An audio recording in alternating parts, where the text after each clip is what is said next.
and this is Crystal, and we're doing the Journey Series podcast on M4D Advocacy Media, Season 2, Episode 44. And today our guest is Michelle Lee Steiner. Hi, Michelle. Hi, Mark and Crystal. Thank you for having me. Thanks. As you said, my name is Michelle Steiner, and I'm from the United States. I'm from the United States, and I have a math learning disability called dyscalculia. Oh, wow. Yeah.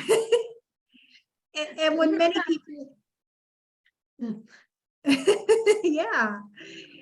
And when many people hear the term learning disability, they think commonly dyslexia, and they think of the reading disability. And a lot of people, are amazed that there's a disability out there that involves math, and some of those struggles go beyond just, simply not being able to understand math as well. Yep. So tell us what life was like before that, and how did that diagnosis present itself in your life? Sure. I was very lucky to get diagnosed as a young child. I was officially diagnosed when I was in kindergarten, and I was my parents' first child, so they didn't know a whole lot what to base it on. I had a preschool teacher that thought something was going on, but people thought, oh, she'll catch up when she gets to kindergarten. And when I got there, I struggled academically and socially. Some of the things I can remember were they would give me a dot-to-dot page. And I thought, oh, I'm doing a really good job on this. And I get it back, and it just wasn't done correctly. And that was the visual perception part. Little things like I couldn't tie my shoes. I really struggled to do that. And writing my name and counting. And those were just some things that were definitely off. And my teacher recommended that I get evaluated for having a learning disability. And shortly after, they diagnosed me. We had our meeting, and they told my parents that I had a disability. They didn't call it dyscalculia at that point. It was basically a learning disability, and they knew that it was in math. And I had to repeat kindergarten the following year in a different school in our district, and I began to receive specialty instructions to help me, for me to be able to learn. And it was really frustrating as a young child. I can remember thinking that all I wanted to do was learn and be accepted by my peers. And both of those things were really hard. I thought this is always going to be difficult to learn and to be able to understand things. And eventually the learning came. I was able to be able to go into some regular classes with my regular ed peers. I think we started out with science and social studies. And I had accommodations along with them, such as having extended test time and having the test read aloud to me. Eventually, I was in all regular classes, except for math and resource. But it was really, socially, things got harder, though, as I went throughout school.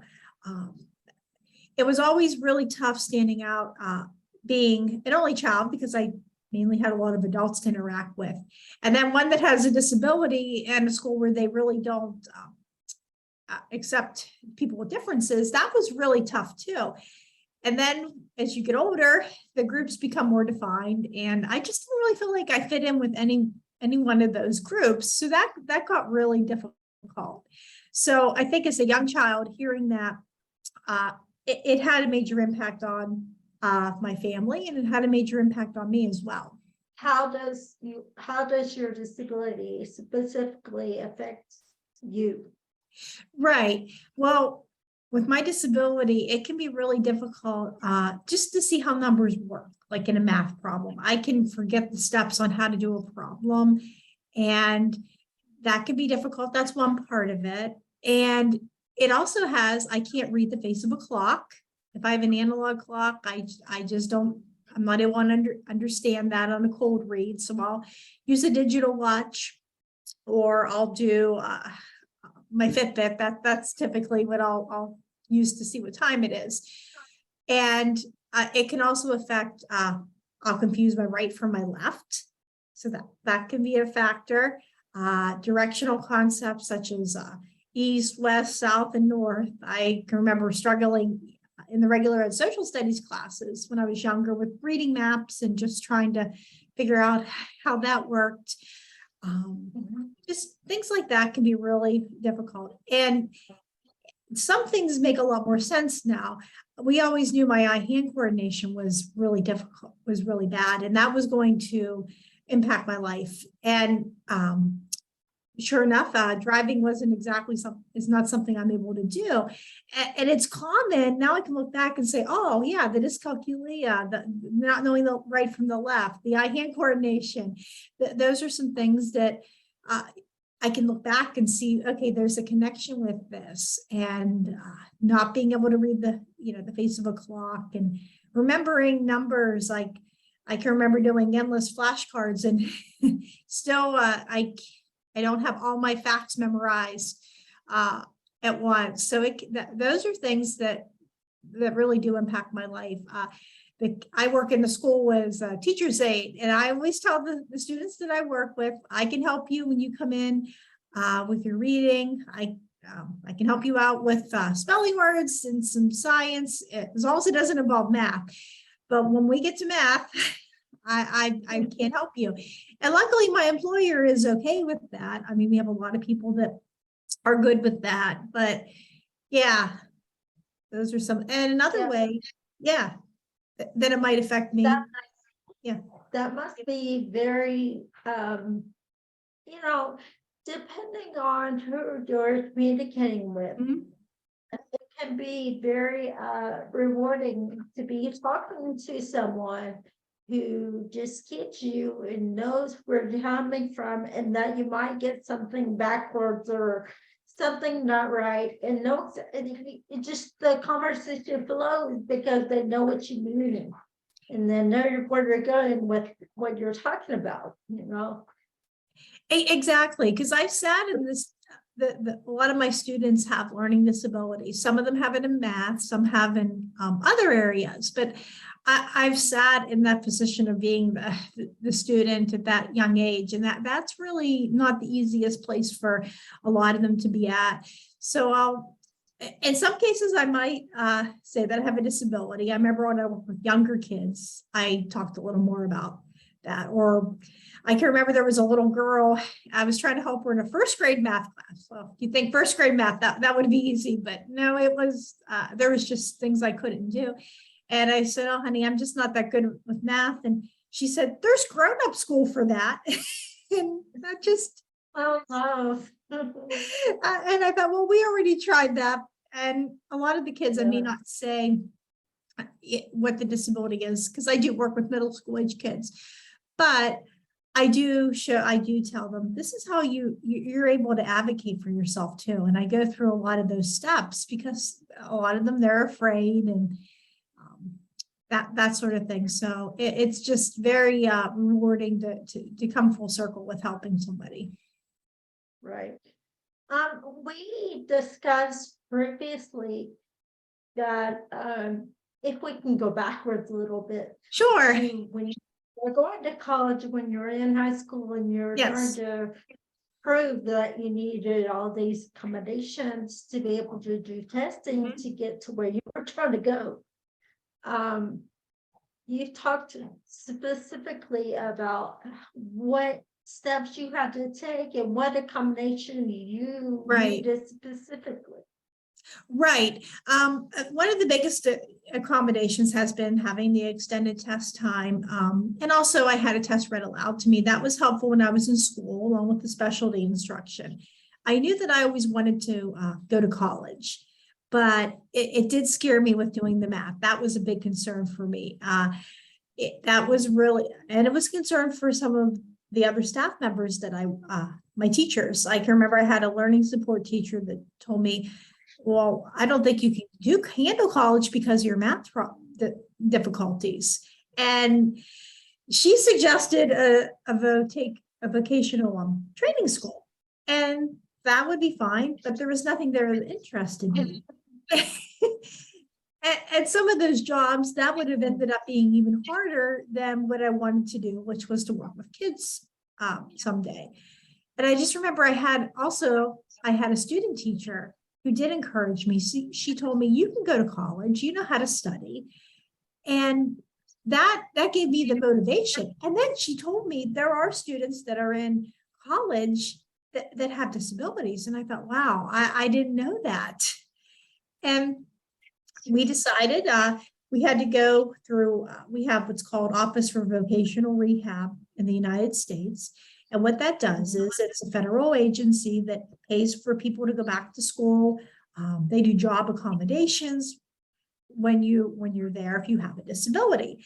So the first step was I had to get reevaluated for a learning disability, and it was no surprise. I certainly came up with that I had a learning disability, but the psychiatrist who evaluated me put on the initial report, most likely won't go beyond a community college.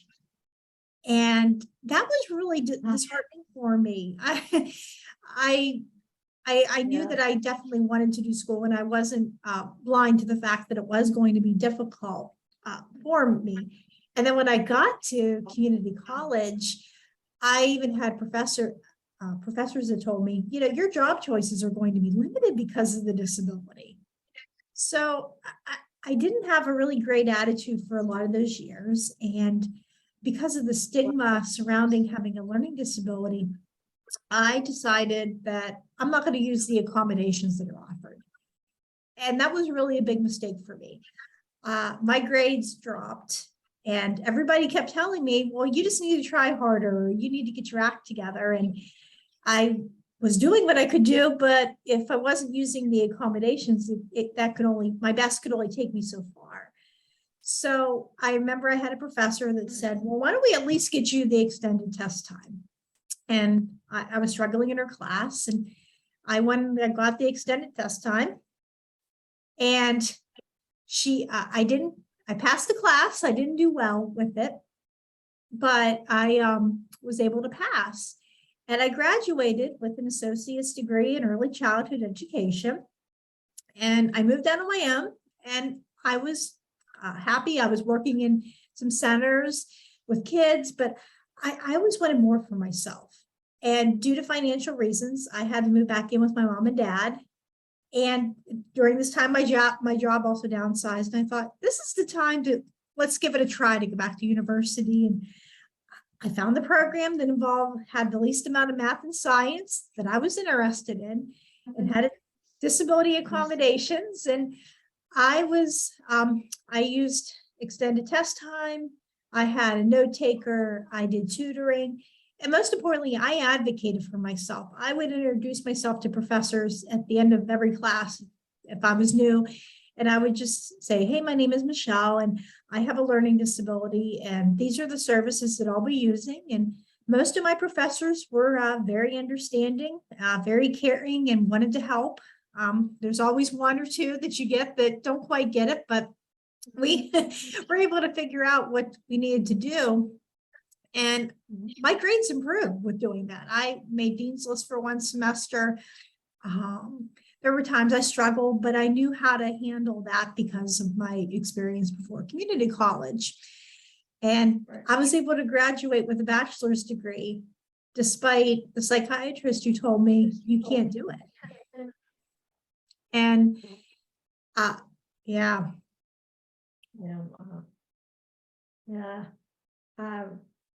There are so many people that believe and are encouraging to what you can achieve. And there are some people, especially that are the opposite and don't want you to be able to go ahead. And it's always very nice to hear, when disabled people are advocating for themselves And it's sad though that there's not people out there that are not many, I should say, that will be able to say she's got this issue and this issue. Let's make sure she has what she needs to succeed. And Mhm. that's great. Thank you so much. Thank you. And Yeah, so what else was I covered a second.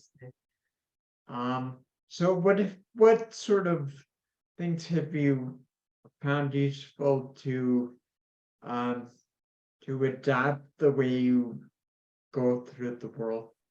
sure, one of the things that I found that's very useful is living in a central location. With not being able to drive, I need to either have somebody take me where I need to go, or I need to be able to take myself. I've been very blessed to I have a wonderful husband who is able to take me to work and other places that I need to get to. And I have great coworkers and family, other family members and friends that are willing to pitch in and help as well. But whenever someone isn't able to do that, I'm able to take myself places. And that's been a real blessing to be able to have that. I also use skills such as if I'm out at a restaurant and I want to figure out how much of a tip to give, I use on my phone, I can program that in like, okay, this is what the bill is, and it'll tell me what the percentage that I can give for a tip. And that's another helpful thing that really does. I know at work, it's once against the advocacy of saying that I have a disability and this is what I need, and that I need to have instructions that are clear and to know what they want me to do, and that it might take me a little extra to learn how to do something. But once I learned how to do it, it's there. And just having that understanding and to go into jobs that I'm not setting myself up to fail at them. There's certain things I could list that if I wanted to be a cashier, that wouldn't be a great job to get into. Or a waitress. I mean, there's just certain jobs that I know, and I just try to go into ones that, I'm going to set myself up for success. I think that's the main thing. Mhm.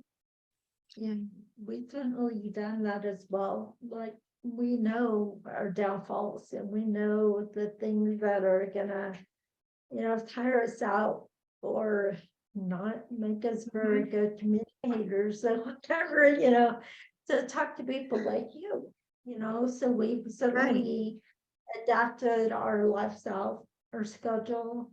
When we, a bunch of stuff we've had to, move around.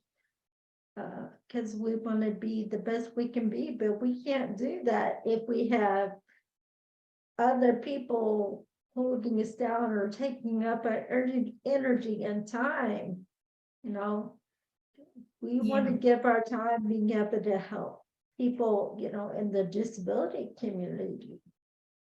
Right, exactly. And I think a lot of times people that have disabilities, they know their limitations, they know what things they're going to struggle with, but they also know what things are worth pursuing and what they can do and the strengths that they do have. Right. It's one thing for people to tell you what your limitations are and assuming what they are, and then for you to figure them out and you to do what you need to do to fix them. Right, exactly. You got to know. Yep, I agree. Yeah. So there's a thing of, if you have a disability, oftentimes the neurotypical people think that they need to fix this somehow. No, Right. don't need to fix this. But if we want to fix ourselves, let it give us the space to do that. But don't try to come in and fix me or, fix anybody else disabled. Oh, I agree 100%. I get a lot of people, they'll say, well, you don't look like you're disabled, or what, have you tried this adult education class? And I'm thinking, well, Yeah. yeah, thank you for the offer, but I don't, that probably won't necessarily cure the problem. And in a lot of ways, I don't know if curing it is really what I would want to do, because I think it, in some ways, the disability has brought out other strengths that and experiences that I wouldn't have had if I didn't have it. One of those things is I like to take pictures, and I get to do that on my walks, and I get to pick up on details that other people might get to miss out on that are driving, or just being able to have just be able to see things, like bring out details in flowers that I didn't have. And that's one of the creative ways that I like to be able to handle it. And then another way is I have, writing's always been healing for me too. I always knew I was good at writing and reading. My parents read to me when I was young, and I started writing about having a disability on my blog, Michelle's Mission. And I had a friend that told me, you should really write about stuff and about having a disability. And I thought, I don't know if I really want to do this, but that was one of the things that was the most healing for me, is when I first wrote that, and I was able to get my first article published, and that was really healing for me. What did you get a published? I got my first one published on the Mighty, and it was my struggle with to open up locks with, because I also have limited hand dexterity. So that was my first one that I got published. Oh, wow, cool. You. Can you find it through the Mighty? Sure, you can find me on the Mighty. Yes, definitely. You can find Michelle. Still contribute to that? I do. Yes, I still contribute to that. I have some other places that I've gotten stuff published on as well in my blog. So I've been, yeah, definitely. We have a community through the Mighty Networks. Oh, And we awesome. often find articles from the Mighty to add to our Mighty Networks. So Great. that's why I'm asking you, because Sure, might be something we want to promote on our Mighties. Great, go right ahead. Yeah, that would be wonderful. Yeah. What is your group on the Mighty? Just No, it's not on the Mighty. No. Oh. Go ahead. Okay, go ahead. It's on Mighty Networks, which I never heard of that. I don't believe are related. I think they might have been at first, but the Mighty Networks have grown like exponentially. So I'm pretty sure that's how I initially came in contact, because I used to be part of Mighty, but I don't know for sure. I forget. Okay, that's okay. Yeah, awesome. Years ago. Great. But yeah, so if we definitely want to look into that. Sure. Okay, great.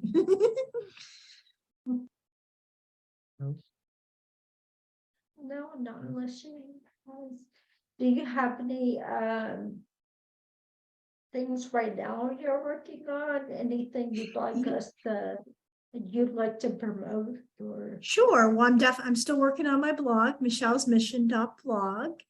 I got some other articles that I'm working on for some other sources that haven't come out yet. And then one of my writing groups that I'm involved with, I will have a few stories published in a book coming out in February. So I'm very excited about that. So maybe that's thing that you can keep us updated on the progress of that. But thanks, Michelle, for did you want to? Well, I do, but that needs to be recorded. So we'll chat after this, but thanks, Michelle, for taking the time to speak with us and share your story and your journey.